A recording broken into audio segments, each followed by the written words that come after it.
Hello, myself Professor Sunil Devkar, Assistant Professor in the Department of English of Rao Bahadur Narendra Boroke College, Srirampur. Today I am going to deal with the topic clauses which is related to syntax. In syntax, in the earlier lectures, I have discussed word class. In word class, we have gone through open word classes and closed word classes. Later, we have gone through phrases, 6 types of phrases: noun phrase, verb phrase, adverb phrase, adjective phrase, prepositional phrase, and genitive phrase. And we have already seen that what is the function and structure of each phrase in a clause. So now today we are going to deal with what is the clause pattern, or what are the elements of clause. So what are the elements of clause, or what these phrases in a clause, what do they function as? And these are the elements of clauses. And so there are 5 major elements of clauses. So which are those 5 major elements of clauses? They are subject, which has been indicated by capital S, predicator P, object O, complement C, and adverbial A. So in short, we may call them as SPOCA: subject, predicator, object, complement, and adverbial. So here I have written one single sentence, or this is a main clause. So this is the main clause. So what is that main clause? With a single sentence: many people are painting their houses white these days. So here if you see, in this clause there are totally 5 phrases. So which are those 5 phrases? So if you see here, many people, this is the first phrase. Are painting, this is the second phrase. Their houses, third phrase. White, this is the fourth phrase. And lastly, these days, this is the 5th phrase. So these phrases, if you see, likewise, noun phrase, verb phrase, noun phrase, adjective phrase, and again these days it is noun phrase. But what are the functional labels of these phrases? And these functional labels, they become elements of a clause. So what are the elements of this clause? If you see here, many people, this phrase, it functions as subject. Are painting, it functions as predicator. Their houses, it functions as object. White, it functions as complement. And these days, it functions as adverbial. So here if you see,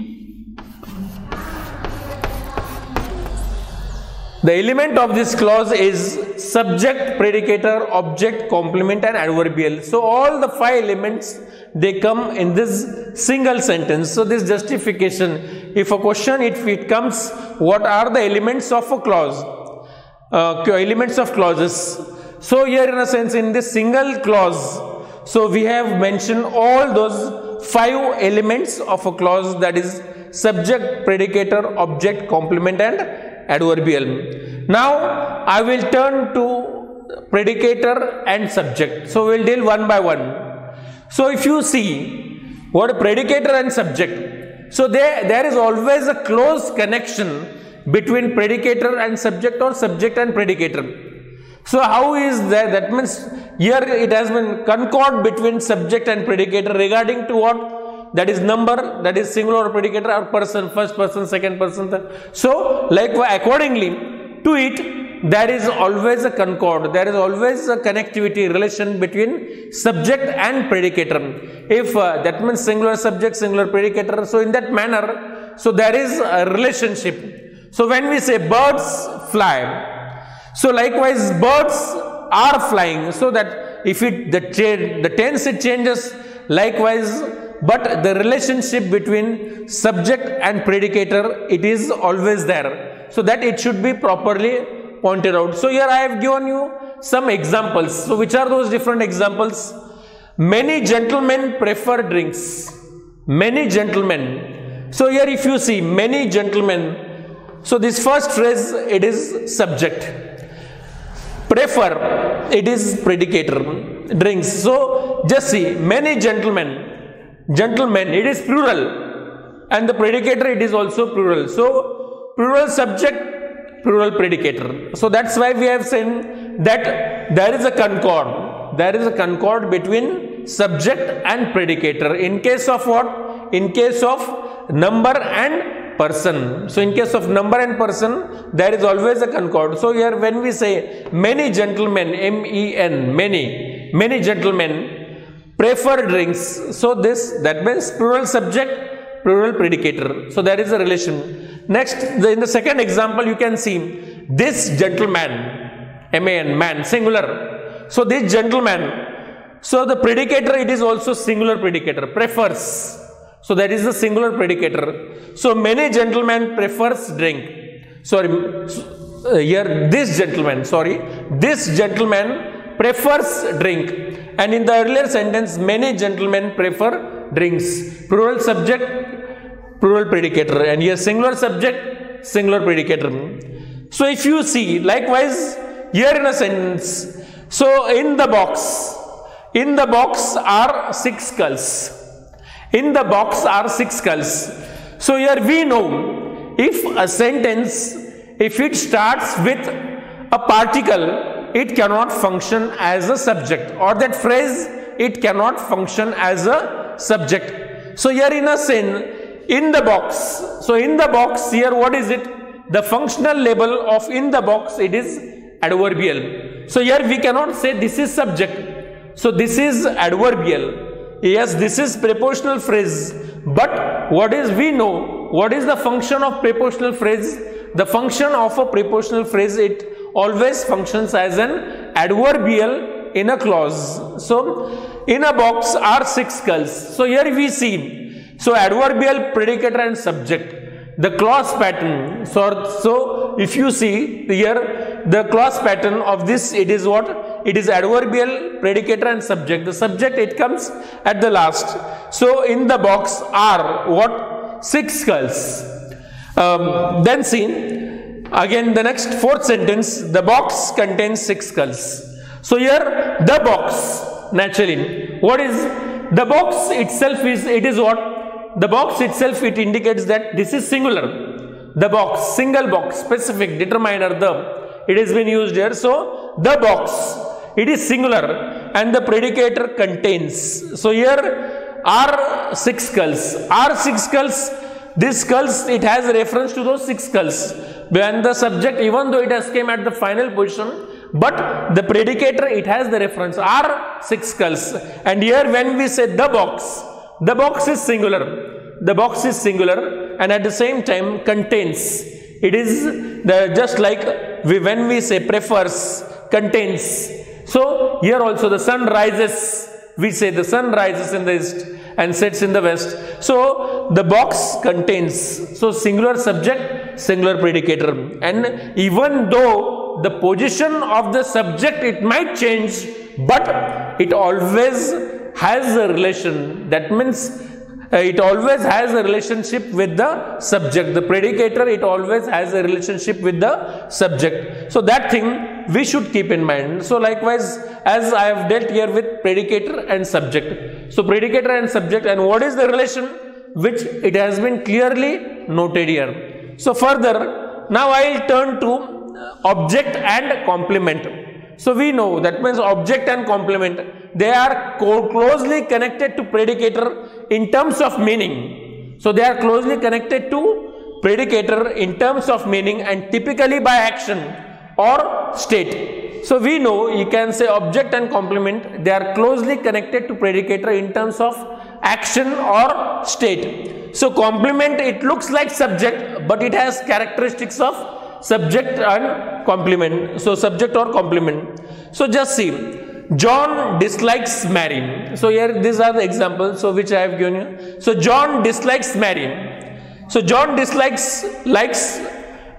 John likes apple. So we that here John dislikes Mary.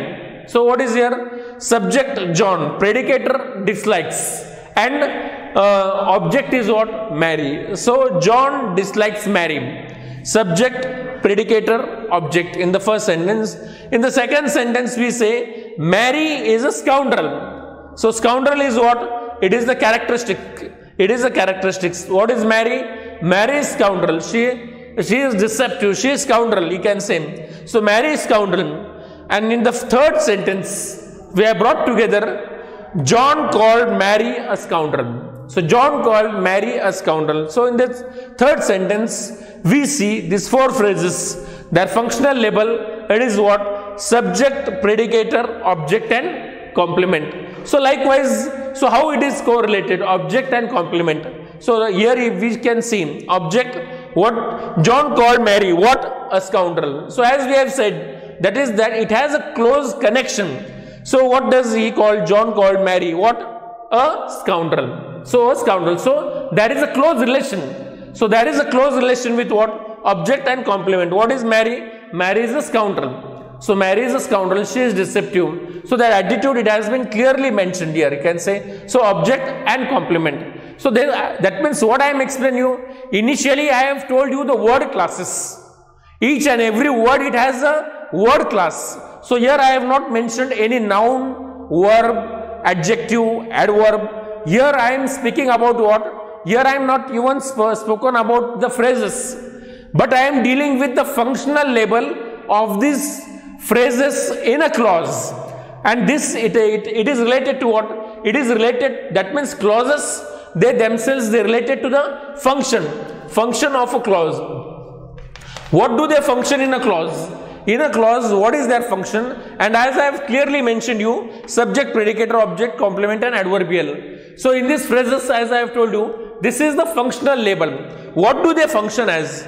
So likewise, if I say, I am in RBNB college, that means I am in Raj Shikshan Samstha. At the top, I say, that means Raj Shikshan Samstha. Again, next we may say, that is in which branch, that means in senior college, or you can say in higher education. I am involved in senior college. So that is, then next, which college, that is next. Then next, which department, then next. Then what is my position in the department, that is next. So there is always a classification. So basically if I start, I am a teacher, so that means I am a professor, then next head, then next you may say I belong to arts faculty, then next to RBNB college, then next to Raj Shikshan Samstha. So this is the, that means these levels. So here in a similar manner, here also we may say that these things, they correlate what? That when we start from words, phrases, clauses, and a clause, it becomes a sentence, it becomes a paragraph, it becomes a story,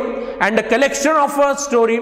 Finally, what does it become? That means it might be a collection, it can become a book, or that means that collection of a book. So that means when we say that the discourse analysis, we can analyze it in those further stages. So up till now, what we have come with, we have started with words, and now we have come with the sentences or the clauses. And these clauses, here we may say, the functional label of these clauses, they are SPOCA. So in the next lecture, we are going to deal with simple, compound and complex sentences, or you can say the types of sentences, that I am not going to interfere here. So now next I will turn to the last, you can say the functional label, that is adverbial. What is adverbial? So adverbial, it gives us additional information, circumstantial information of what? It gives us additional information of time and location. Of time, where, when, you can say this time and location, this information, it can be given by what? It can be given with the speaker's attitude. So adverbials, they are flexible. Their position is not fixed. So their position, it is not fixed. I will take some examples here now.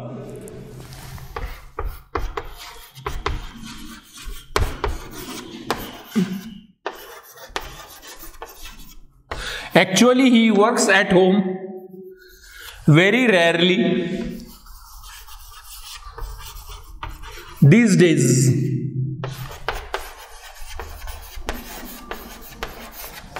So just see this sentence I have written. Actually, he works at home very rarely these days. So what is this?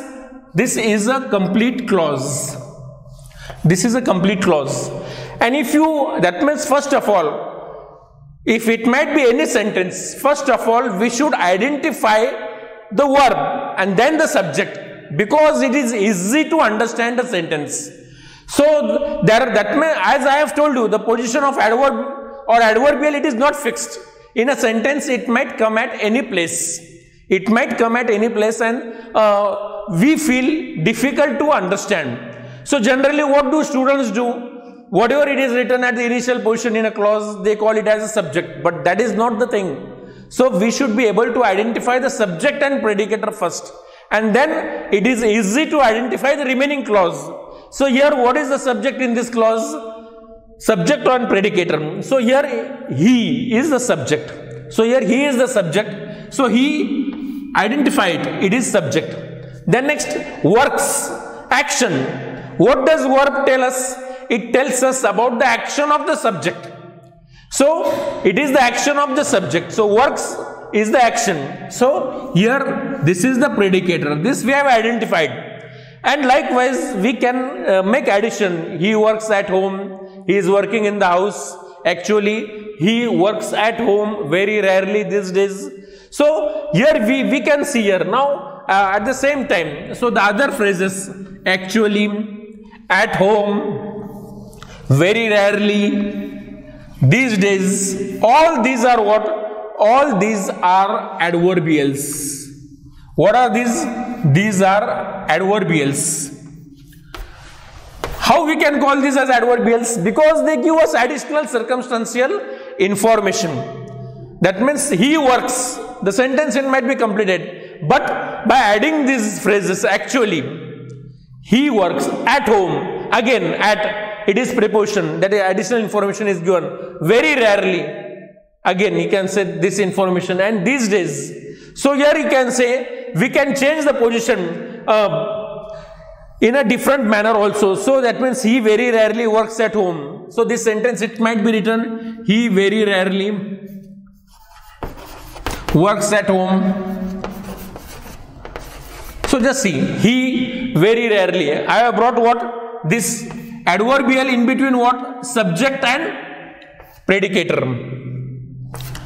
In between subject and predicator. So what is it? The position of adverbial, it is not at all fixed. So it is not at all fixed, it is flexible. It might come at many different places. These days, he works at home very rarely. So we can change. So that's why the adverbial, its position, it is not at all fixed, we may say. So then next, lastly, I will turn to the major clause patterns. So which are the different major clause patterns? So basically, in English, if you see the major clause pattern, generally we know for any completion of a sentence, first of all, we may say subject and predicator. Birds fly. You can say he works. So that means subject and predicator. Secondly, subject, predicator, object. SPO. He caught. That means he caught it. He ate an apple. Subject, predicator, object. You can say. He ate an apple. So that means we are dealing with what? Functional label. I am not speaking about word class. So he ate an apple. If we say, that means he ate an apple. He ate an apple. If you see this sentence, so likewise, if you make analysis, what basically it is pronoun.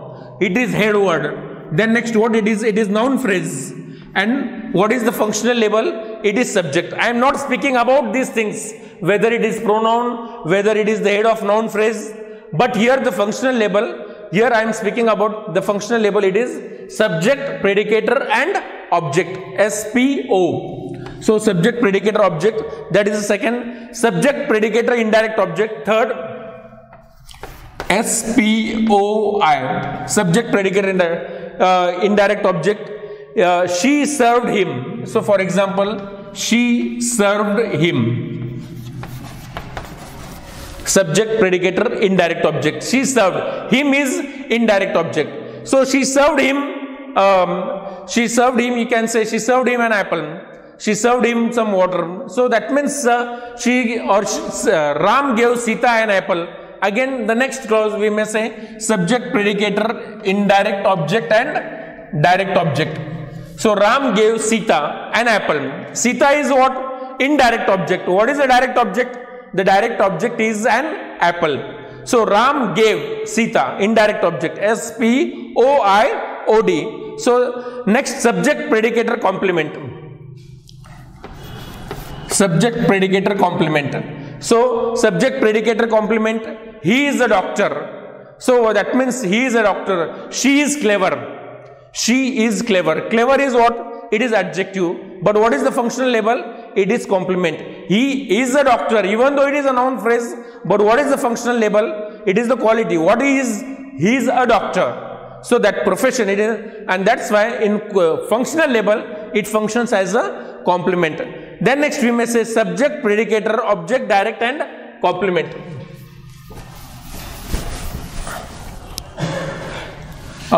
Subject, predicator, object, direct and complement. So here we can give example.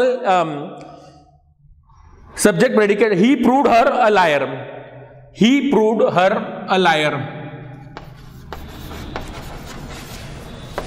Her a liar. So what is liar? A liar is a complement. Liar. So he proved her. Her is indirect object and it is complement. Then next SPA. SPA. Subject, predicator, adverbial. She thinks about it. She thinks about it. About it, it is what? It is adverbial. She thinks, subject and predicator. And lastly, SPOD and adverbial. Subject, predicator, object, direct and adverbial. She tells him about it.